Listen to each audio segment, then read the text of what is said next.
America आणि इस्रायलचा इराणवर भीषण हल्ला, खुजेस्तान प्रांतातील पेट्रोकेमिकल प्रकल्पांवर हवाई हल्ले, महाशहर आणि बंदर इमाममधील प्रमुख केंद्रांचे मोठे नुकसान, 5 जणांचा मृत्यू.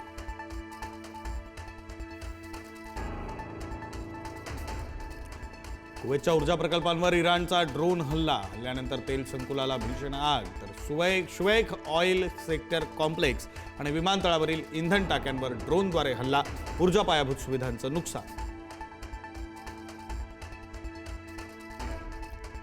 इराणचा कुवेतवर पुन्हा हल्ला, ऊर्जा मंत्रालयाच्या इमारतीवर यशस्वीरित्या अचूक मारा, हल्ल्यामुळे इमारतीचं प्रचंड नुकसान, जागतिक तेल पुरवठ्यावर परिणाम होण्याची शक्यता. 12,000 हल्ल्यानंतरही इराणची ताकद कायम, 50% लॉन्चर्स अजूनही सुरक्षित, बोगदे आणि गुहांमध्ये क्षेपणास्त्र लपवली, इराणकडे अजूनही हजारो आत्मघाती ड्रोन.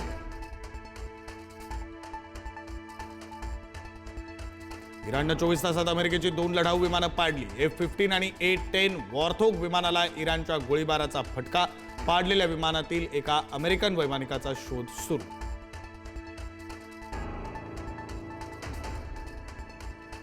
इराण अमेरिकेतील तणाव वाढला, इराणनं अमेरिकेचं ब्लॅक हॉक हेलिकॉप्टर पाडलं, हेलिकॉप्टरवरील हल्ल्याचा थरारक व्हिडिओ समोर.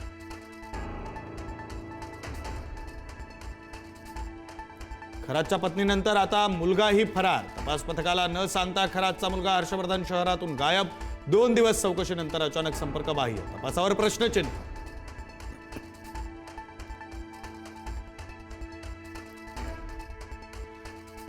भोंदू खरातची बंडलबाजी पुन्हा एकदा उघड, परदेशात चोर पकडण्यासाठी आपली थिअरी वापरल्याचा दावा करणाऱ्या खरातला स्वतःची पत्नी कुठं फरार आहे हेही सांगता येईल.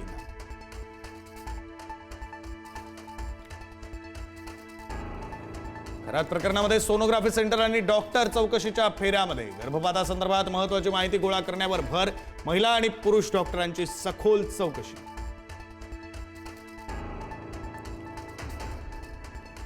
खरात प्रकरणामध्ये ब्रोकरही चौकशीच्या फेऱ्यात, जमिनीच्या व्यवहारांवर एसआयटीची कडक नजर, नाशिक, पुणे, अहिल्यानगरमधील काही संशयित रडारवर, प्रॉपर्टी रॅकेटचा संशय अधिक बळावला.